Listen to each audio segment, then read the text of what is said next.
ప్రభునందు ప్రియులరా, ఈ సమయంలో మనము మరి సువార్త కొడుకు ప్రారంభిస్తుండగా సకాలంగా వచ్చి ఆత్మీయశయం పొందవలసిందిగా ప్రవణాలు చేస్తున్నాం.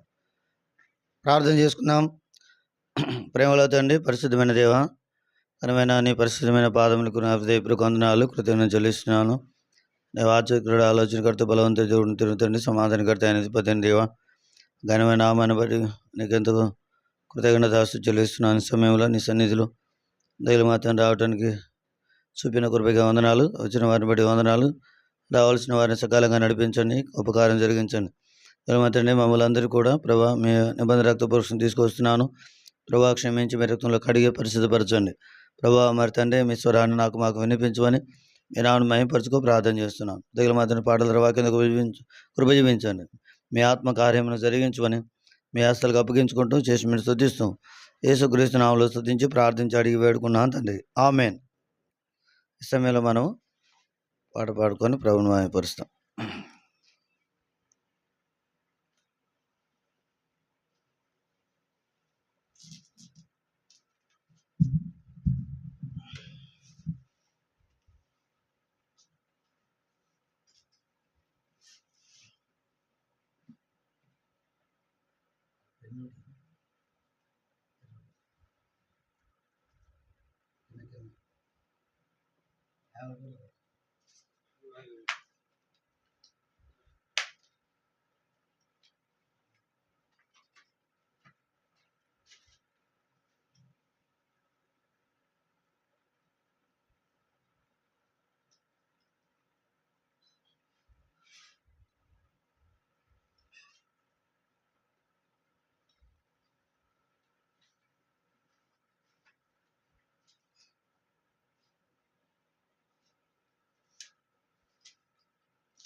మనమందరం కలిసి పాట పాడుకుందాం.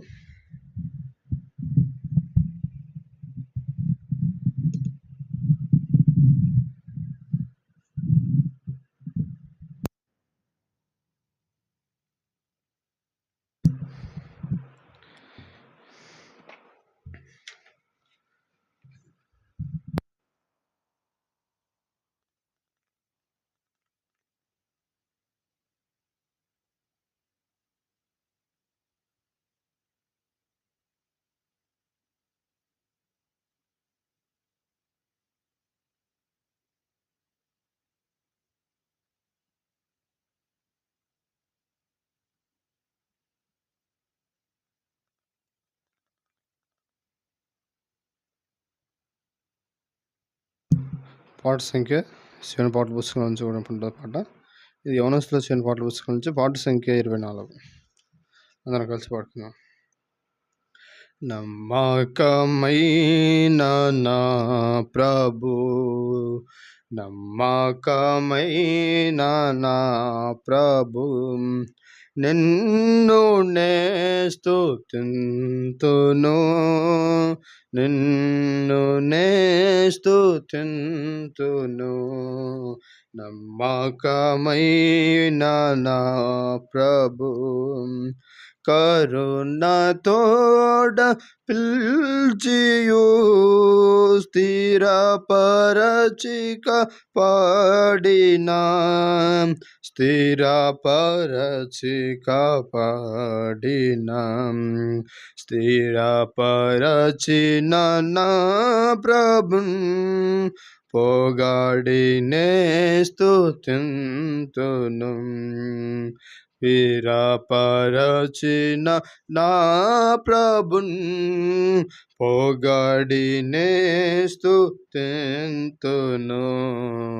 నమ్మకమైన నా ప్రభు, నమ్మకమైన నా ప్రభు, ఎన్నో సార్లు నీ కృపన్ విడచియుంటినో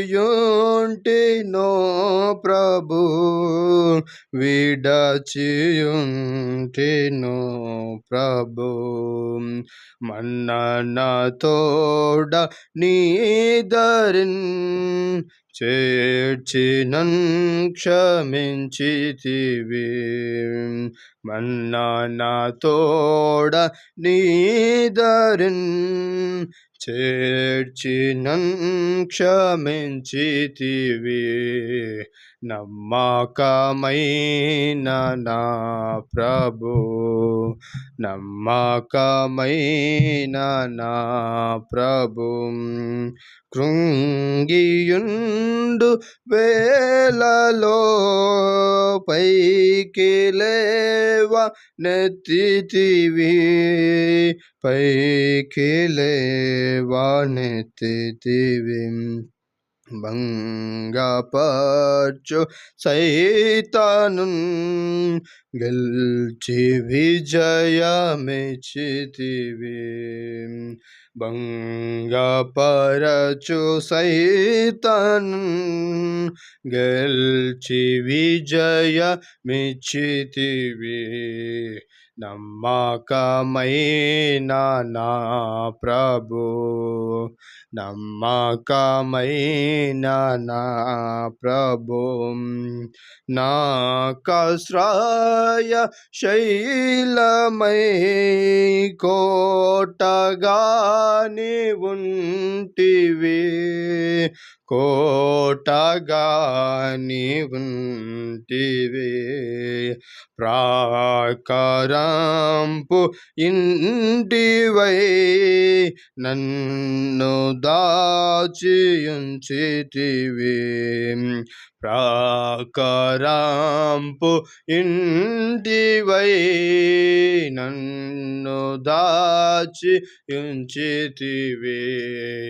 నమ్మకమైన నా ప్రభు, నమ్మకమైన నా ప్రభు, సత్య సాక్షి వయ్యుండి నమ్మదగిన వాడవై, నమ్మదగిన వాడవై. నిత్యుడౌ మా దేవుడా, ఆమెన్ నన్ను పాడెదం. నిత్యుడౌ మా దేవుడా, ఆమెన్ నన్ను పాడెదా. నమ్మకమైన నా ప్రభు, నమ్మకమైన నా ప్రభు.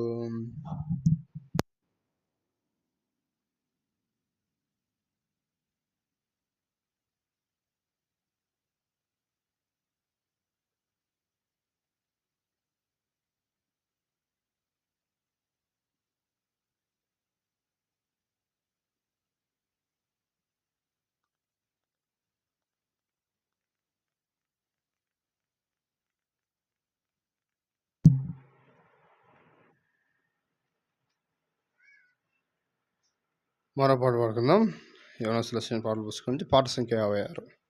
అందరం కలిసి పాడుకుందాం. సిలువే నీ గురిగా నడువు యవ్వానుడా, వెనుకంజావేయాకయే నిలువు యేసు బండాపై, వెనుకంజవేయాకయే నిలువు యేసు బండాపై. మునుగుచుండే నీ జీవనవా దాటించు వారెవ్వారు, మునుగుచుండే నీ జీవనవా దాటించు వారెవ్వారు. యేసు ప్రభుండే దాటించువాడు, యేసు ప్రభుండే దాటించువాడు, నీదు చుక్కాని యేసే, నీదు చక్కాని యేసే. సిలువే నీ గురిగా నాడువు యవ్వానుడా, వెనుకంజ వేయాకయే, నిలువు యేసు బండాపై, వెనుకంజ వేయాకయే, నిలువు యేసు బండాపై. ప్రేమ వార్త ప్రకటింపబడెను, ప్రియులారా రండి నేడే. ప్రేమ వార్త ప్రకటింపబడెను, ప్రియులారా రండి నేడే. మీ యుల్లామునకు ప్రియమైన యేసే, మీ యుల్లామునకు ప్రియమైన యేసే, శాంతినిచ్చేడి రాజు, శాంతినిచ్చేడి రాజు. సిలువే నీ గూరిగా, నాడువు యవ్వానుడా, వెనుకంజ వేయాకయే, నిలువు యేసు బండాపై, వెనుకంజ వేయాకయే, నిలువు యేసు బండాపై. మనం బైబిల్ పైకి ఎత్తి బైబిల్ పల్ల వాడుకుందాం. బల్లె బల్లె మాట బంగారు మాట. బల్లె బాలె మాట బంగారు మాట, బైబిలు మాట యేసు మాట. బల్లె బాలె మాట బంగారు మాట, బైబిలు మాట యేసు మాట. నా జీవితాన నీ జీవితాన మరువాని మాట యేసు మాట. నా జీవితాన నీ జీవితాన మరువాని మాట యేసు మాట. బల్లె బాలె మాట బంగారు మాట, బైబిలు మాట యేసు మాట. బల్లె బాలె మాట బంగారు మాట, బైబిలు మాట యేసు మాట.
ప్రభునందు ప్రియులరా,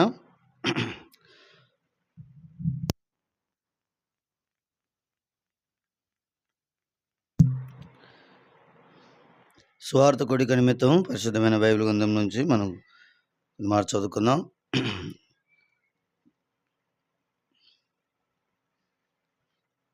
మొదటి యోహాను సువార్త 3వ అధ్యాయం, మొదటి యోహాను 3వ అధ్యాయం 4వ వచనం నుంచి 8వ వచనం వరకు చదువుకున్నాం.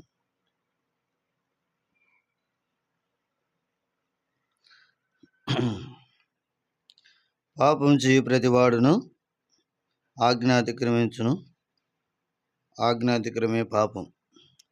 పాపమును తీసివేయుటకై ఆయన ప్రత్యక్షమాయనని మీకు తెలియను. ఆయన ఆయన యందు పాపము లేదు. ఆయన యందు నిలిచి ఉండి వాడెవడును పాపము చేయడు. పాపము చేయువాడును ఆయనను చూడును లేదు, ఎరుగను లేదు. చిన్నపిల్లలారా, యోని నేను నిమిత్తము మోసపరచుకుడి. చిన్నపిల్లలారా, యువనిని మిమ్మను మోసపరచుకుని కుడి. ఆయన నీతిమంతుడై ఉండినట్లు నీతిని జరిగించు ప్రతివాడును నీతిమంతుడును. అపవాది మొదట నుండి పాపము చేస్తున్నాడు గనుక పాపము చేయు వాడు అపవాది సంబంధి యొక్క క్రియలను లయపరచుటకే దేవుని కుమారుడు ప్రత్యక్షమాయను. దేవుడి మాటలు ఆశ్రయించినట్టు చిన్న ప్రార్థన చేసుకున్నాం. ప్రేమలో మా పరలోక తండ్రి, పరిశుద్ధమైన దేవా, ఘనమైన నామాన్ని బట్టి నీకు స్తుతులు స్తోత్రం చెల్లిస్తున్నాను. ఇంతవరకు మీరు కృప చూపించి నడిపించి ఈ సాయంత్రకాల సమయంలో నీ సన్నిధికి రావడానికి ఇచ్చిన మహాకృపకే కృతజ్ఞతాసు చెల్లిస్తున్నాను. ఈ సమయంలో ప్రభా, మరి తండ్రి చదువు లేఖన దీవించి ఆశీర్వదించము. మీరు నాతో మాట్లాడి క్రీస్తులో తీర్చుకొని కనుక మేము ప్రభావ తెచ్చుకోను శేషమీళ్ళు స్తుతిస్తూ సమస్తమని అప్పగించుకొని పాలు పట్టుకొని కోట్లాది కృతజ్ఞతలు చెల్లిస్తూ అయాని ప్రియకుమారుడు నా సొంత రక్షుడు మోచకుడు సజ్జుడు యేసుక్రీస్తు నామంలో స్తుతించి ప్రార్థించి అడిగి వేడుకున్నాను తండ్రి, ఆమేన్. ప్రియులరా, మరి ఇక్కడ రాయబడిన మాట గమనించండి. యోహాను సువార్త, మొదటి యోహాను సువార్త 3వ అధ్యాయము 4వ వచనం. పాపము చేయి ప్రతి వాడును ఆజ్ఞ అతిక్రమించును. ఆజ్ఞ అతిక్రమే పాపము తీసివేటుకై ఆయన ప్రత్యక్షమైనని మీకు తెలియను. ఆయన యందు పాపము లేదు. చూడండి, ఇక్కడ యోహాను భక్తుడు మరి ఈ మాట రాస్తా ఉన్నాడు. పరిశుద్ధాత్మ ద్వారా మాట రాయబడింది. చూడండి, ఇక్కడ ఏమని రాయబడింది అంటే, పాపము చేయి ప్రతివాడు ఆజ్ఞను అతిక్రమించును. ఎవరైతే మరి వాస్తవంగా మనం గమనించండి, ఎవరైతే పాపం చేస్తున్నారో ఆజ్ఞను అతిక్రమించుచున్నారు అని రాయబడింది. ఆజ్ఞ అతిక్రమమే పాపం. పాపం అంటే ఏం చెప్పండి? చాలామంది జీవితాల్లో మరి పాపం అంటే మరి చాలామంది తెలియదు. ఎందుకంటే మరి పాపము ఫలానివి, పాపము మిగతావై పాపం కాదు అని మానవుడు కొన్ని పాపాలు మతికి చేసుకొని జ్ఞాపం చేసుకొని ఏం చేస్తారు, అవే పాపం కదా, మిగతావి పాపం కాదు అని అనుకుంటారు. అయితే బైబిల్ సెలవిస్తున్న మాట ఏంటంటే, ఆజ్ఞ అతిక్రమమే పాపము. ఏమంటే చెప్పండి? ఆజ్ఞ అతిక్రమమే పాపం. కాబట్టి ఆజ్ఞ అతిక్రమం అంటే ఏంది? దేవుడు చెప్పినది చేయకపోవడమే పాపం. దేవుడు చెప్పిన మాట చేయకుంటే ఏమవుతుంది? మరి ఆజ్ఞను అతిక్రమించే వారికి ఉంటున్నాం, మనం పాపం చేసేవారికి ఉంటున్నాం. చూడండి, ఇక్కడ దేవుని యొక్క వాక్యంలో రాయబడిన మాట గమనించండి. ఆది కాండము 3వ అధ్యాయం. ఆదికాండం 3వ అధ్యాయము 6వ వచనం. అక్కడ ఏం రాయబడింది?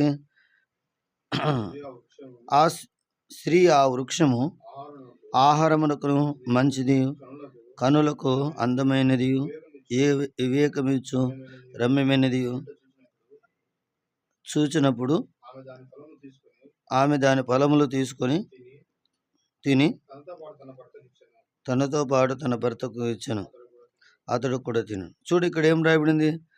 చూడు, ఇక్కడ రాయబడింది, స్త్రీ ఆ వృక్షము ఆహారమునకు మంచిది, కనులకు అందమైన, వివేకమిచ్చు రమ్యమైనది నది అయినా ఉన్నట చూచినప్పుడు ఆమె దాని ఫలములను తీసుకొని తిని తనతో కూడా తన భర్తకు ఇచ్చాను. చూడండి ప్రభునందు ప్రియులారా, మరి అదే పనులను గురించి దేవుడు మరి ఆ దినమున నిశ్చయంగాను చచ్చిపోతావు అని, మరణిస్తావని కూడా దేవుడు ఆజ్ఞాపించినాడు. అయినను అది తినటానికి మరి ఆమె ఇష్టపడుతూ వచ్చింది. ఆ వృక్షము ఆహారమునకు మంచిదంట, కన్నులకు అందమైనది, వివేకమిచ్చు రమ్యమైనది. చూడు, మన కన్నులకు మరి అందంగా కనబడినప్పుడు దాన్ని ఏం చేస్తామో ఆశించే వారికి ఉంటాం. అలాగనే అవ్వ, మరి మొదటి స్త్రీ అయిన అవ్వ మరి ఆమె ఏం చేసింది? ఆ పండ్లను చూసినప్పుడు తిన తినడానికి ప్రేరేపించబడుతూ వచ్చింది. చూచుట ద్వారా ఆ! ఏం రాయబడింది? కన్నులకు అందమైనది. అంటే అది చూసినప్పుడే దాని యొక్క లక్షణం అనేది కనబడతది. దాని యొక్క లక్షణం కనబడుతుంది. అయితే అప్పుడు చూసినప్పుడు అది ఆ పండు ఆమెనేం చేసింది? ఆకర్షించుతూ వచ్చింది. ఆమె తినాలని కోరిక పుట్టింది. అయితే ఆ పండు తినింది గాక తన భర్తకు కూడా ఆదాముకు కూడా ఇస్తూ వచ్చింది. అయితే దేవుడు ఏం చెప్పినాడు? నువ్వు తిను దినమున నిశ్చయంగా చనిపోతావు అని రాయబడింది. వారు శారీరకంగా చనిపోలేదు గానీ దేవునితో ఉన్న సంబంధాన్ని ఆధ్యాత్మికంగా మరి తాను కోల్పోతూ వచ్చినారు. కాబట్టి ప్రభునందు ప్రియులారా, ఈరోజు మనం ఇవన్నీ చూస్తూ, గ్రహిస్తూ మంచి, చెడ్డ అనేది ఎటు తెలుసుకున్నామంటే, అవ్వ ఆ పండు తిన్నందుకు మనం ఇవన్నీ మనకు తెలిసినాయి. అయితే ఇవన్నీ తెలుసుడు ద్వారా ఏమైంది? దేవునితో సంబంధాన్ని కోల్పోతూ వచ్చినాం. ఆ! లోకమున్న వాటిని ప్రేమించకుడి, తండ్రి ప్రేమ వానిలో ఉండదు. ఎందుకన్నాడు? లోకంలో ఉన్నాయి పండ్లు. లోకంలో ఉంది. మరి చూపునకు అందమైనది. కాబట్టి మనిషినికి ఏం చేస్తుంది? ఆకర్షించేది కాబట్టి. అది ఏం చేస్తుందంటే ఆజ్ఞ అతిక్రమే పాపానికి ప్రేరేపిస్తది. ఆజ్ఞను అతిక్రమించడానికి సహకరిస్తది. ఆజ్ఞను మరి ప్రభునందు ప్రియులారా, ఆజ్ఞ మీరినప్పుడే మనం పాపం చేసిన వారుకుంటాం. చెప్పినది చేయకపోవడమే పాపం అని బైబిల్ సెలవిస్తుంది. ఆ విషయంలో మనం గమనిస్తే ఎన్నో విషయాలు మనము దేవుని మాటకు వినలేదు. అయితే వాళ్ళు పాపం చేసినందుకు ఏదోం తోటలో నుంచి వాళ్ళు ఏమైనారు? బయటికి వెళ్ళిపోయినారు. తర్వాత వాళ్ళ కంప కొట్టుకొని కష్టపడి పని చేస్తూ వచ్చారు. వారి గర్భవాసంలో మనం జన్మిస్తూ వచ్చినాం. తర్వాత పితృపారమైన మన పితరుల ద్వారా వచ్చే పాపం, ఆదాము ద్వారా వచ్చే పాపము మరి మనకు కూడా అంటుకున్నది. అందుకొరకే బైబిల్ గ్రంథం ఒక మాట రాయబడింది. అక్కడ ఒక ఆయన అంటాడు, రాజు ఏమంటాడు చెప్పండి? అది కీర్తన గ్రంథము మరి 51:5 వచనంలో, కీర్తన 51:5 వచనంలో ఏందంటే, నేను పాపంలో పుట్టినవాడును, పాపమునే నా తల్లి నన్ను గర్భము ధరించును. చూడండి ప్రభునందు ప్రియులారా, ఒక రాజు జ్ఞాపం చేస్తున్నాడంటే ఉన్న వాస్తవాన్ని దేవునికి భయపడింది కనుక మరి తను ఉన్నది వాస్తవాన్ని చెబుతా ఉన్నాడన్నమాట. ఆజ్ఞ అతిక్రమే పాపం అని బైబిల్ సెలవిస్తుంది. తర్వాత రెండోది రాజు సెలవిస్తున్న మాట ఏంటంటే, నేను పాపంలో పుట్టినవాడు, నా పాపంలో నా తల్లి నన్ను గర్భము ధరించాను. అందుకొరకు ఇక్కడ రాయబడిన మాట గమనించండి. యోహాను సువార్త మనం చదువుకున్న భాగాన్ని మనం చూస్తాం. చూడండి ఇక్కడ మొదటి యోహాను సువార్త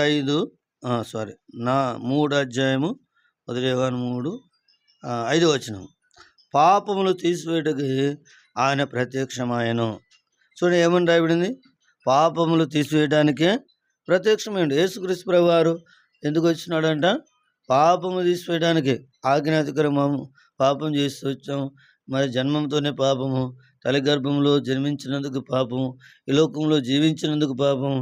అయితే పాపములను తీసివేయటకు ఆయన ప్రత్యక్షమైన. ఆయన ప్రత్యక్షం ఎందుకంటే, ఆయన ఎందుకు మనకు ప్రత్యక్షమై మన మధ్యలో ఉన్నాడంటే పాపము తీసివేయడానికే. ఎందుకంటే పాపములో వచ్చే జీవితం మరణం అని బైబిల్ చేస్తుంది. ఆజ్ఞాతికర పాపం అని చెప్తుంది, పాపములో వచ్చే జీవితం మరణం అని చెప్తుంది. మరణం అంటే అది ఎవరు కూడా తప్పించలేదు. అయితే అటువంటి పాపాన్ని తీసివేయడానికి ప్రభువైన యేసుక్రీస్తు వారు ప్రత్యక్షమైన. మీకు తెలియను, ఆయన యందు పాపము లేదు. చూడండి, ఆయన ప్రత్యక్షమైనాడు కానీ మనుష్య రీతిగా కనబడుతున్నాడు. అయితే ఆయన యందు పాపము లేదు అని రాయబడింది. ఆయన యందు ఏం లేదు చెప్పండి? పాపము లేదు. చూడండి 8వ వచనం చదువుదాం. 8వ వచనం, యోహాను సువార్త మొదటి యోహాను 3వ అధ్యాయము 8వ వచనం. అపవాది మొదట నుండి పాపము చేయుచున్నాడు గనుక పాపము చేయు ప్రతివాడు అపవాది సంబంధి. కాబట్టి మొదటి నుంచి ఏం చేస్తున్నాడు? పాపం చేస్తున్నాడు. తను పాపం చేసింది కాకుండా మొట్టమొదటి మానవులైన ఆదామును అవ్వను లేక అవ్వను ఆదామును మోసపుచ్చిన వాడై ఉన్నాడు. వారిని పాపములో పడివేస్తూ వచ్చినాడు. అందుకొరికే ఇక్కడ రాయబడింది, అపవాది మొదటి నుండి పాపం చేస్తున్నాడు కనుక పాపము చేయు ప్రతివాడు అపవాది సంబంధి. అపవాది క్రియలను లయపరచుటకే దేవుని కుమారుడు ప్రత్యక్షమాయను. యేసు ప్రభువారు ఎందుకు వచ్చినాడు చెప్పండి? ఏ కులాన్ని మతాన్ని ఉద్ధరించడానికి రాలేదు. ప్రభునందు ప్రియులారా, మరి లేకుంటే నల్ల ఉన్నవాడిని తెల్ల చేయడానికి రాలేదు. ఆయన ఎందుకు వచ్చాడంటే అపవాది యొక్క క్రియలను లయపరచుటకి దేవుని కుమారుడు వచ్చాడు. అపవాది అంటే ఏంది? సాతానుడు. సాతానుడు అంటే అబద్ధమునకు జనకుడు అని రాయబడింది. అపవాది అంటే సాతానుడు. సాతానుడు అంటే అబద్ధమునకు జనకుడు. వాడు వాడు మాట్లాడే అంత కూడా అబద్ధాలే. అబద్ధాలు మాట్లాడేది అపవాది.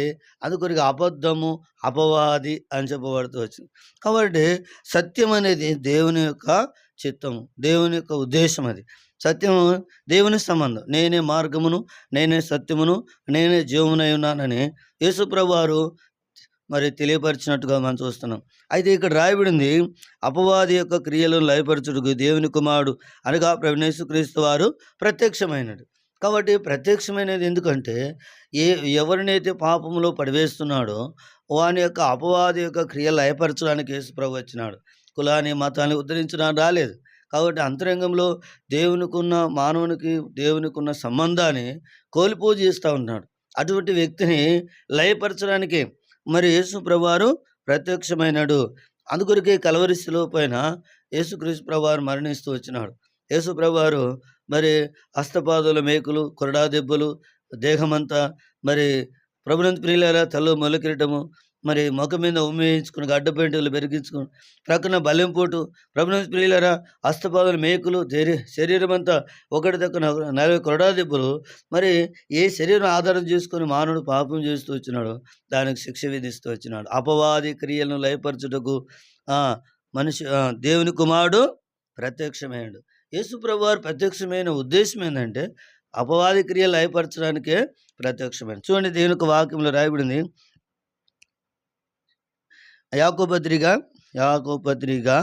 4వ అధ్యాయం. యాకోబు పత్రిక 4వ అధ్యాయము. త్వరగా కొన్ని మాట చూద్దాం. యాకోబు పత్రిక 4వ అధ్యాయము 17వ వచనం. 4:17 ఏమని రాయబడింది ఇక్కడ? కాబట్టి మేలు అనేది చెయ్యనెరిగి అలాగూ చేయని వానికి పాపం కలుగును. చూడండి, చాలామంది మేలు చేయాలనుకుంటారు, చాలామంది మేలు చేస్తూ ఉంటారు. కానీ మేలు చేయనెరిగి అలాగ చేయకుండా పాపం కలుగును. కాబట్టి ప్రభునందు ప్రియులారా, పాపం ఎట చేస్తున్నాడంటే మేలు చేయాలనుకుంటున్నాడు కానీ తాను మేలు చేయలేకపోతున్నాడు. అందుకొరకే పాపము చేస్తూ ఉన్నాడు.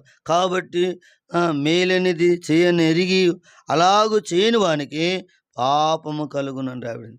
కాబట్టి మనకు తెలుసు, మన ఎదుట కనబడుతూ ఉంటుంది, అది మేలే, అది కళ్ళతో చూస్తాం, అర్థం చేసుకున్నాం, కానీ చేయకుండా పోతున్నాం. దాన్ని బట్టి మనం పాపంలో పాల్గొంటున్నాం, పాపంలో నిలిచి ఉంటున్నాం, పాపము చేస్తున్నాం, ఆజ్ఞను అతిక్రమించుతున్నాం. అప్పుడే మనం పాపము చేస్తూ ఉన్నాం.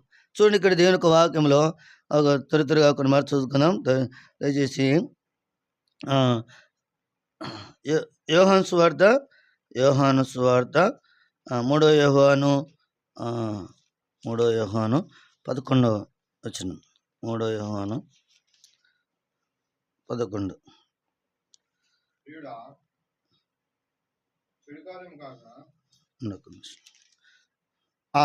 ప్రియుడా, చెడు కార్యమును కాక మంచి కార్యములను అనుసరించి నడుచుకునము.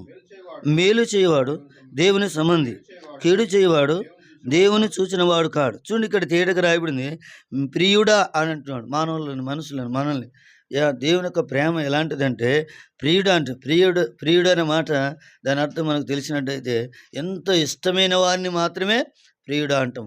కాబట్టి ప్రభునందు ప్రియులారా, ఇంకా చెప్పాలంటే ఎవరైతే మన మాట చక్కగా వింటారో, మనకు విధేయత చూపుతారో వాళ్ళు ఎంతగా ప్రేమైన చూసుకుంటాం, వారి ప్రియులని పిలిచేవారు ఉంటాం. అయితే ఇక్కడ రాయబడింది ప్రియుడా, చెడు కార్యములను కాక మంచి కార్యములను అనుసరించి నడుచుకునము అంటున్నాడు. ఏమంటున్నాడు చెప్పండి? మేలు చేయువాడు దేవుని సంబంధి, కీడు చేయువాడు దేవుని చూచినవాడు కాడు. కీడు చేయువాడు ఎవరంట? దేవుని చూసిన వాడు కాదు. కానీ మనం మేలు చేయాలనుకుంటున్నాం, మేలు చేయలేకపోతున్నాం, తన ఆపోజిట్గా కీడు చేసేవారు అంటున్నాం.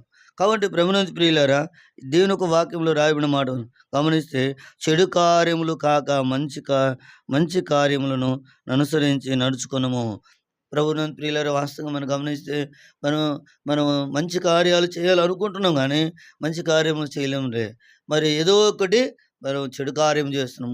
మన పులిచిన పిండి కొంచెమైన ముద్దంతా చెడిపోతుంది. మనం ఎన్నో మంచి కార్యాలు చేసినా అని భ్రమపడుతుంటాం. దాని ఆపోజిట్‌గా మనం తెలియకుండానే, మరి తెలిసి తెలియక మనం ఎన్నో రకాలుగా మనం తప్పులు చేసేవారుగా ఉంటాం. ఆ పులిచిన పిండి ముద్దంతా మన హృదయాన్ని, మన అరికాలు వరకు నన్నెత్తి వరకు పాపము పులిసిన పిండిగా అది మారిపోతుంది. కాబట్టి మానవుడు పాపంలో ఉన్నవాడుగా ఉంటున్నాడు. చూడండి, ఇక్కడ దేవుని యొక్క వాక్యంలో రాయబడిన మాట గమనించండి. పరిశుద్ధమైన బైబిల్ గ్రంథంలో నుంచి సామెతల గ్రంథము 25. సామెతలు 25.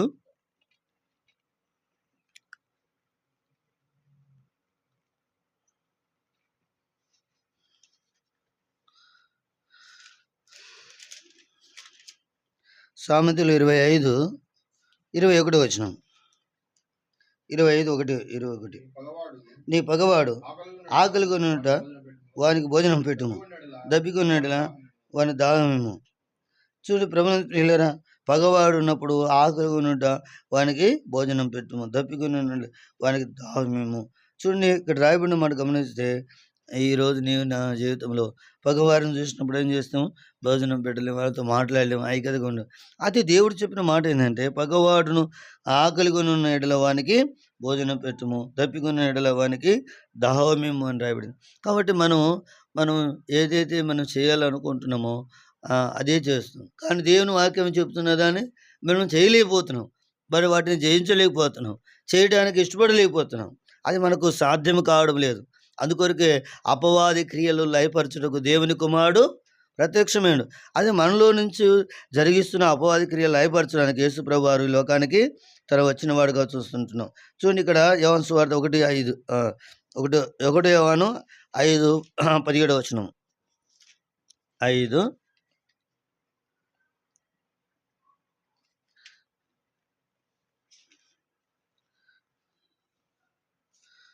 యోహాను సువార్త 5:17. 5:17లో రాయబడి మనం గమనించండి. అయితే మరణకరము కాని పాపము కలదు. కాబట్టి దేవుని మూలంగా పుట్టినవాడు ఎవడునో పాపము చేయడని ఎరుగుదుము. దేవుని మూలంగా పుట్టినవాడు తను భద్రము చేసుకున్న కనుక దుష్టుని వాడిని ముట్టాడు. కాబట్టి ఈరోజు నేను కూడా మనం గమనించేది ఏంటంటే, అయితే మరణకరం కాని పాపము కలదు. ఈ లోకంలో మనం పాపం చేస్తున్నది, అది మరణకరం పాపము కలదు అనే సకల దుర్నీతి కూడా అని రాయబడింది. సకల దుర్నీతి పాపం అని బైబిల్ సెలవిస్తుంది. చూడండి, ఇక్కడ ఏం రాయబడింది? యోహాను సువార్త 5:17 వచనం చదువును. సకల దుర్నీతియు పాపము, అయితే మరణకరము కాని పాపము కలదు. సకల దుర్నీతి.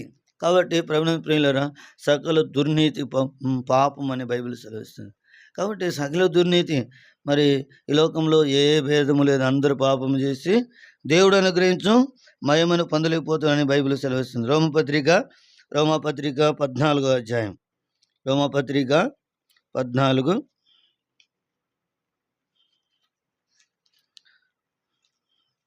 23 వచనం. 14:23.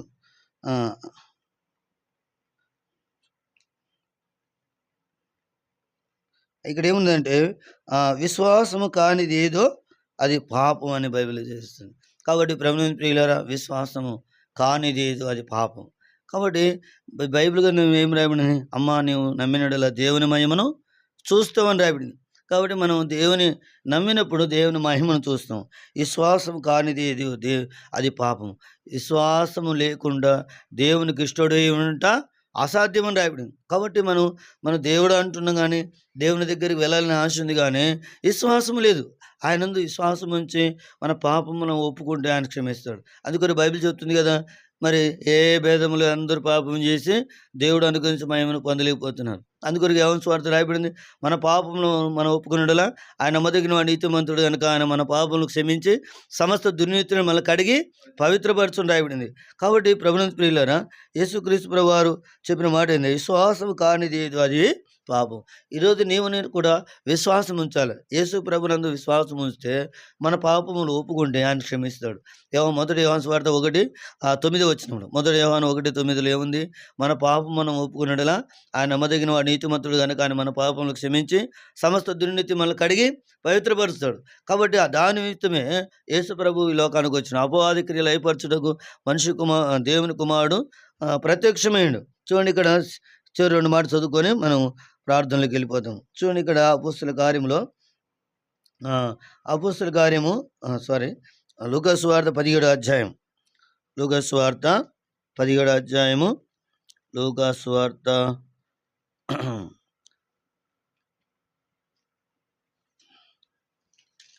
17:5 17:5 లూకా సువార్త 17:5 అపోస్తులు ఏమంట? మా విశ్వాసమును వృద్ధి పొందించమని ప్రభుతో చెప్పగా. కాబట్టి ప్రభుని ప్రియులారా, మరి అపోస్తులు 12 మంది అదే అక్కడ ప్రభునేసు క్రీస్తు వారితో మాట్లాడుతున్నదంటే అపోస్తులు అంటున్నారు మా విశ్వాసమును వృద్ధి పొందించమని ప్రభుతో చెప్పగా. కాబట్టి మనం విశ్వాసాన్ని వృద్ధి పొందించుకోవాలి. బైబిల్ ఏం చెప్తుంది? వినటం వల్ల విశ్వాసం కలుగును, క్రీస్తుని గురించిన మనసు కలుగు. మనం దేవుని వాక్యం వినాలి. అయితే ఒక ఆయన అన్నాడు, పెద్దలు పాపి చెవులతో పుణ్యమాటలు వినాలి. యేసు ప్రభు మాటలు భూమి మీద ఎక్కడ దొరకవు. కాబట్టి యేసు ప్రభు మాటలు మరి భూమి మీద వేరే స్థలంలో దొరకవు. ఎందుకంటే యేసు ప్రభు మాట జీవపు ఊట. కాబట్టి బైబిల్ గ్రంథం రాయబడింది, నా మాట వినుము నువ్వు బ్రతుకుతావు అని రాయబడింది. యేసు ప్రభు యొక్క మాట జీవపు ఊట అని దేవుని వాక్యం సెలవిస్తుంది. కాబట్టి అందుకొరికి రాయబడింది మా విశ్వాసము వృద్ధి పొందించమని ప్రభుతో చెప్పగా. కాబట్టి మనం నిజంగా ప్రభుతో మనం జ్ఞాపం చేసిందంటే మా విశ్వాసాన్ని వృద్ధి పొందించు. విశ్వాసం లేకపోతే దేవునికి ఇష్టంగా ఉండలేము. కాబట్టి వినటం వల్ల విశ్వాసం, దేవుని వాక్యం వినటం ద్వారా మనం దాన్ని అనుసరించడం ద్వారా క్షేమం పొందుతాం. అదే మరి అవ్వ కూడా ఏం చేసింది? దేవుని మాట విని ఏం చేసింది? ఆజ్ఞని అతిక్రమించు వచ్చింది. చాలామంది దేవుని మాటలు వింటున్నారు కానీ పెడుచూ పెడుతున్నారు. దేవుని మాటలు వింటున్నారు కానీ దాని హృదయంలో నిలుపుకోలేకపోతున్నారు. దేవుని మాటలు వింటున్నారు కానీ దాన్ని విడిచిపెట్టి వెళ్ళిపోతున్నారు. దేవుని మాటలు వింటున్నారు కానీ ఆజ్ఞని అతిక్రమించి పాపం చేస్తున్నారు. పాపం పరిపక్వమైతే మరణం వచ్చునని బైబిల్ సెలవిస్తుంది. కాబట్టి మానవుడు పాపమునకు దాసుడైపోయాడు. మానవుడు మరణానికి పాత్రుడైపోయాడు.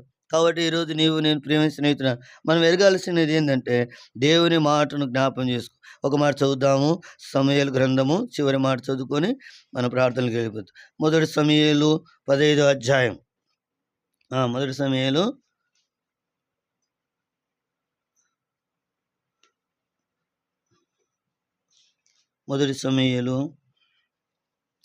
15వ అధ్యాయము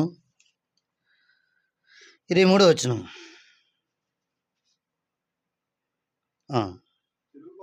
తిరుగుబాటు చేయుట, సోది చెప్పుట పాపముతో సమానము. మూర్ఖతను అగుపరుచుట, మాయ విగ్రహములకు గృహ దేవతలకును పూజించుటతో సమానము. యెహోవా ఆజ్ఞలను నీవు విసర్జించిది గనుక నీవు రాజుగా ఉండక ఆయన నిన్ను విసర్జించను. చూడండి, ఇక్కడ గమనించండి. విసర్జించే పరిస్థితి ఎందుకొచ్చిందంటే చెప్పండి. బైబిల్ ఏం చెప్తుంది? తిరుగుబాటు చేయుట, సోదె చెప్పుట పాపముతో సమానం. కాబట్టి తిరుగుబాటు చేయకూడదు. దేవుడు మాట్లాడుతున్నప్పుడు, దేవుని మాటలు వినబడుతున్నప్పుడు నువ్వు లోబడితే ఆశీర్వదిస్తాడు. లోబడితే దేవుడును అపవాది క్రియలు లయపరచుటకే దేవుని కుమారుడు ఏమైందంట? ప్రత్యక్షమయ్యాడు. ఆయన ఎందుకు పాపం లేదని మీరు ఎరుగుదురు అని రాయబడింది. కాబట్టి ప్రభునందు ప్రియులారా, ఈ లోకంలో ఎంతో మందిలో మనం ఎరుగుతాము.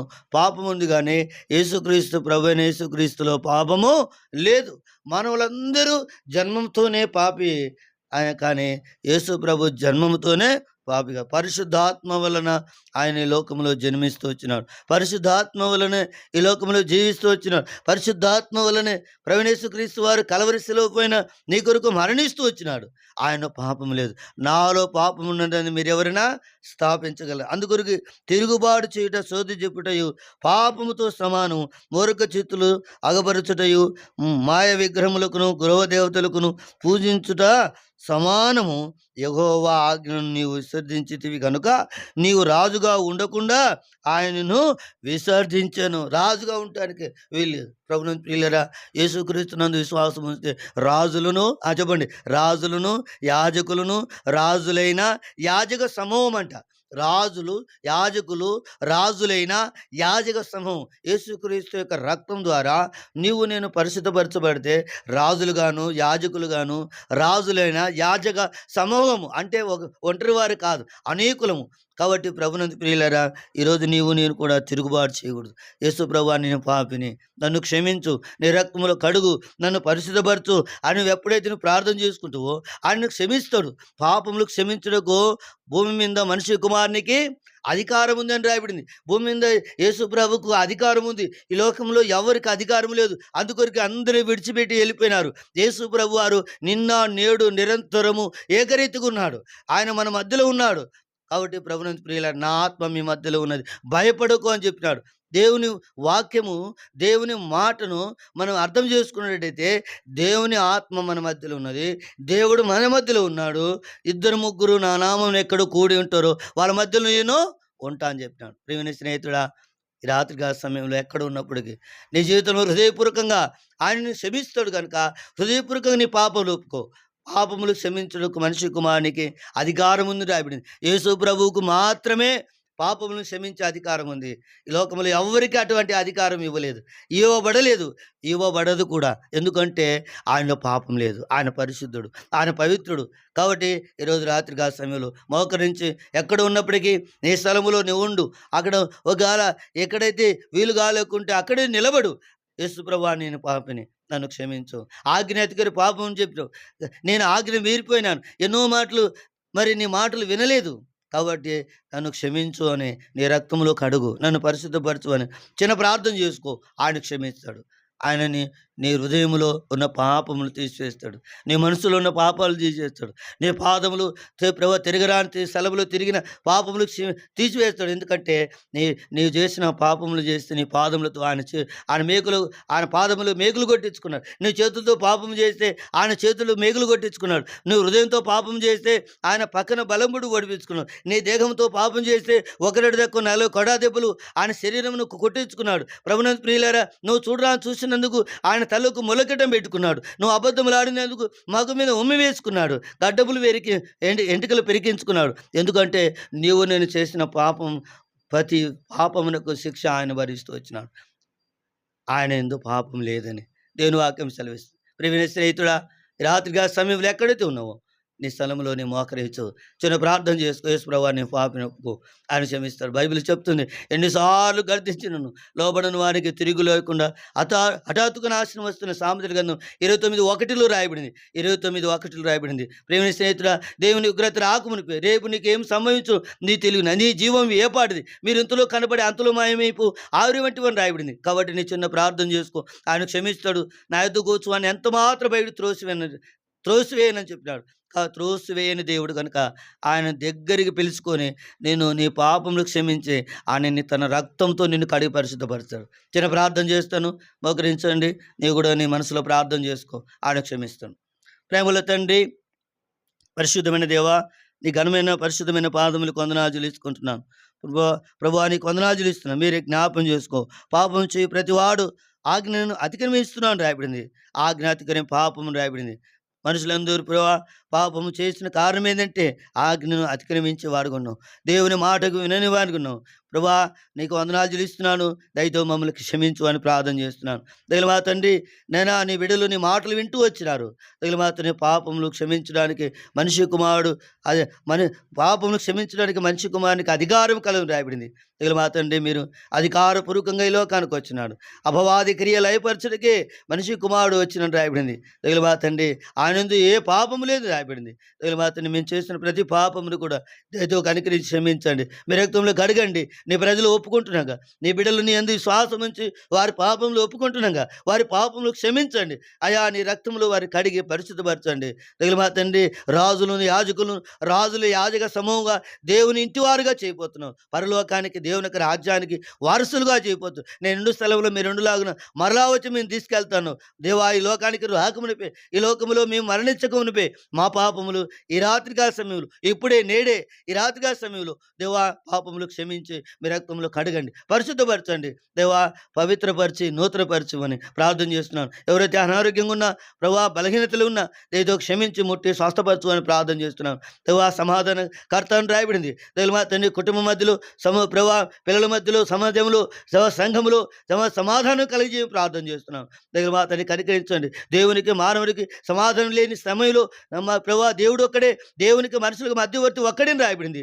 దేవాని ఒక్కడివే సమాధానపరచు, దేవునితో ఐక్యపరచు, దేవునితో సమాధానపరిచే ఆధిక్యత నీకు కలిగి ఉన్నావు. దేవా నీవే కృపదయించు ప్రార్థన చేస్తూ మీ ఆస్తులుగా అప్పగించుకుంటున్నాను. పాపం చేయవాడు దేవుని చూడడు అని దైన వాక్యం సెలవిస్తుంది. పాపములు క్షమించడానికి వచ్చినాం. పాపం చేసిన మేము దేవాని సన్ని ఒప్పుకుంటున్నాగా క్షమించి దేవుని చూసే భాగ్యాన్ని మీరు అనుగ్రహించు అని ప్రార్థిస్తూ స్తుతి గంట మహిమ ప్రభావాలు మీకు అర్పించుకుంటూ దీనుడిని యథార్థని పాల్పట్టుకొని కృతజ్ఞతాస్తుతులు చెల్లించుకుంటూ అయా నీ ప్రియకుమారుడు నా సొంత రక్షకుడు మోచుకుడు సజీవుడైన యేసుక్రీస్తు నామములో స్తుతించి ప్రార్థించి అడిగి వేడుకుంటున్నాను తండ్రి.